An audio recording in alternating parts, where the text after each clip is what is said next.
Was Cleopatra ugly? One of the most prominent Egyptian antiquities experts, Dr. Zahi Hawass, Secretary-General of the Egyptian Antiquities Authority, rejected what Queen Cleopatra described as being short, fat and bloody. Please subscribe to the channel and like the video. This description came in the form of a coin in a museum, Newcastle University, Britain, showing Cleopatra with a convex nose and unbeautiful features, and on the other side of the coin dating back to the year 32 BC, the commander of the Roman armies, Antony, appears. Hawass said in exclusive statements to Asharq al-Azad, "Can you believe that the Queen of Egypt who conquered the heart of the greatest military commander in the ancient world had ugly features?" Hawass explained that it was a rumor, spread 3 years ago by the curator of the British Museum in the capital, London, when displaying pharaonic statues that showed the queen who ruled Egypt in the 1st century BC as short, ugly and suffered from. When Shakespeare's famous novel, Antonio and Cleopatra, was turned into movies, the role of the queen was assigned to the most beautiful actresses such as Elizabeth Taylor and Sophia Loren. The name Cleopatra is still used to market cosmetics. Dr. Zahi Hawass believes that what is said about Anna, Cleopatra, was short, fat, and bloody, has no scientific basis. He said that one of the statues of the Queen in the American Museum, and many of the drawings of her temple in southern Egypt, show her as a beautiful and slim woman. Other experts believe that it is impossible to know now the truth about its shape or features, given that the statue. But no one doubts, in what was enjoyed by Queen Cleopatra, of great intelligence and power, and some believe that it is wrong to focus on her physical features because that it degrades it and reflects a backward look that you do not see in me. Woman. Except her body. It is noteworthy that Antonio had 3 children with Cleopatra, and he gave up some of Rome's possessions in the east in favor of his wife, the island of Cyprus, central Syria, part of the Phoenician coast, and some lands in Palestine and in the land of the Nabateans. Of course, Octavius U200B, U200B not satisfied with this relationship, and announced in Rome that Mark Antony was trying to transfer the capital of the Roman Empire to Alexandria, where he and Cleopatra would establish a new royal family. The Senate was angry at Antony for leaving their capital, and soon the Romans declared war on him and Cleopatra. And the Roman armies went out to confront Antony and Cleopatra in the battlefield in defense of the interests of Rome, and the forces of Antony and Cleopatra were victorious in the beginning. But instead of waiting for the Roman attack on Alexandria, which could have been easily repelled, Cleopatra went out with Antony at the head of their war fleet to meet the Romans at sea. And the Alexandria fleet hid in the Greek port of Actium near the coast of Italy, with the aim of surprising the Romans with an attack on their country. But it seems that Cleopatra's intelligence in matters of war was much less than her intelligence in matters of love. Octavius walked to Egypt after this sudden victory, refusing to negotiate any terms of peace.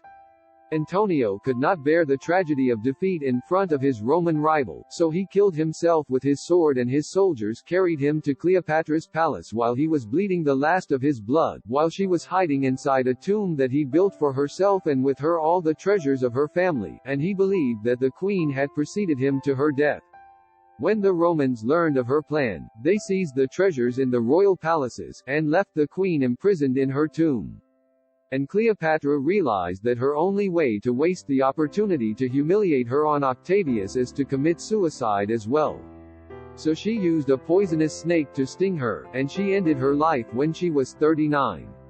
Octavius U200B buried the 2 lovers together in one cemetery, according to the will of the queen, and Egypt fell under the control of Rome in 30 BC, after resolving the conflict between Rome and Alexandria in one battle, which decided the fate of the world for centuries.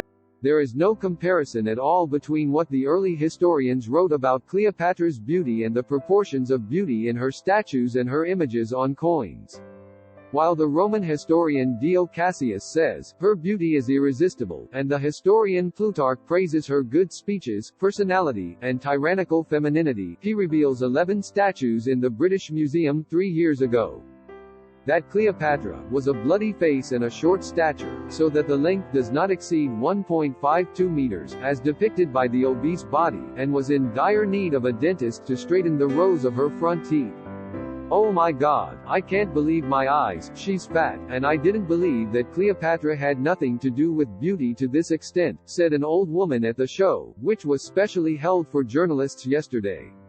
And she adds, "Look at this basalt statue of Cleopatra. Her height does not exceed 150 centimeters, with a tendency to obesity and inconsistent facial features."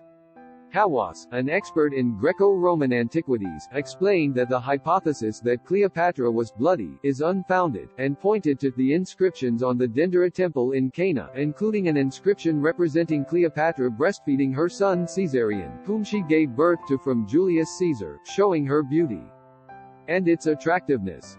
Hawass wondered, if the queen was ugly, as some describe her, then why did Caesar and his army's commander Mark Antony fall in love with her after the first was killed? Yes, she was not super beautiful, but she was beautiful and attractive. He explained that she was a smart and shrewd queen, as stated in the ancient Greek texts.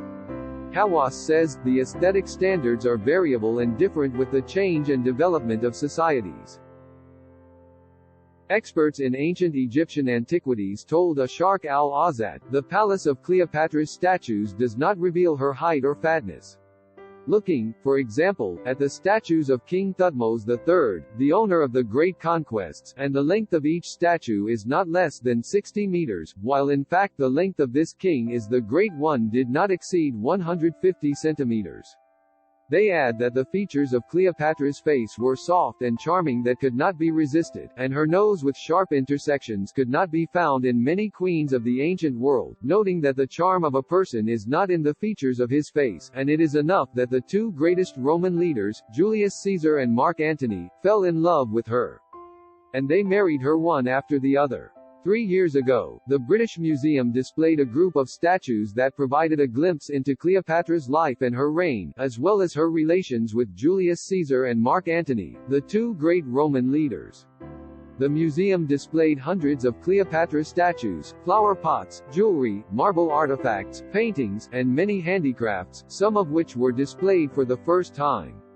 The exhibition presented statues from all over the world of people who had relations with Cleopatra, such as Julius Caesar, Mark Antony and Octavius, to provide a glimpse into the history of her family, but still much of the life of the Queen of Egypt and her methods of rule are obscure after Octavius, who defeated Cleopatra and Mark Antony in Actium, ordered the destruction of all her statues and images.